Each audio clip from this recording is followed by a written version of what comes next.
You didn't lose yourself, it just feels like you did. There was a time when things felt simpler inside of you. You knew what you liked, what you didn't, what felt right, and what didn't feel right. You didn't need to run everything through 10 layers of thinking just to come to a decision. You just moved, spoke, chose, and that was enough. Now it's different. Now there's a pause. You feel something, and then almost immediately something steps in to question it. You start checking yourself. You look at other people. You adjust even before you realise you're adjusting. After a while, you start asking the question that most people end up asking. What happened to me? Stay with me, because what's actually happening here is not what most people think. You didn't lose yourself, you just stopped trusting yourself. Once you see that clearly, a lot of things start making sense. Think about how this shows up in real life. The moment when you know exactly what you want to say, but you don't say it. Not because you forgot, not because you didn't know how, but because something in you stepped in and softened it, or redirected it, or told you it might not land well, so you held back. Later, you replay it in your head. You think about what you should have said. You feel that frustration, that tightness, like something didn't move through properly. Or the moment when something feels off, nothing dramatic, just a subtle feeling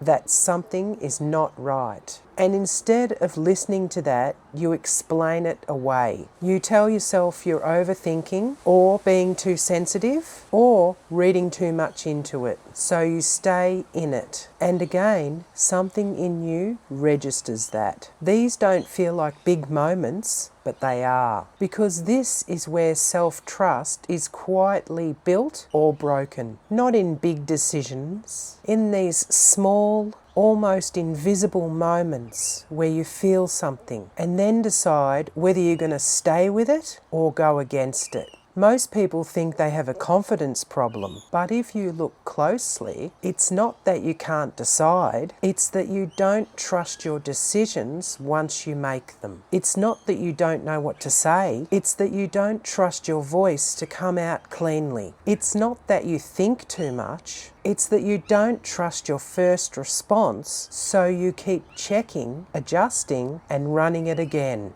That's what self-doubt is. It is not weakness. It is what happens when you've gone against yourself enough times that your system doesn't feel solid enough underneath. And that didn't happen randomly. At some point, trusting yourself cost you something. You said something honestly and the room changed. You expressed something real and it didn't land well. You followed what felt right and it created tension or distance or confusion. And your system learned from that. It didn't sit down and write a belief about it. It just made an adjustment. Next time, be careful. So next time, it stepped in earlier, before you spoke, before you acted, before you fully felt. And the more it happened, the more automatic it became. Now you live in a kind of split. One part of you feels things clearly, the other part of you steps in to manage those feelings before they turn into action. The managing part gets very good at what it does. It keeps things smooth. It avoids unnecessary friction. It helps you stay connected. But it comes at a cost, because the more it runs, the less you feel anchored in yourself. You start second-guessing things that should feel simple. You hesitate in moments where you used to be clear. You look outside of yourself for confirmation instead of feeling settled inside your own response. And after enough of that, it starts to feel like you've lost yourself. But you haven't. You just stopped trusting the part of you that was always there. That's why trying to find yourself often doesn't work, because you're not actually lost. What's missing is the relationship, the trust. You don't rebuild that by thinking more or trying to figure yourself out perfectly. You rebuild it in those same moments where it was lost. The moment where you feel something and instead of overriding it, you stay with it just a little longer. The moment where you're about to say yes, but something inside you says no, and instead of pushing past it, you notice it.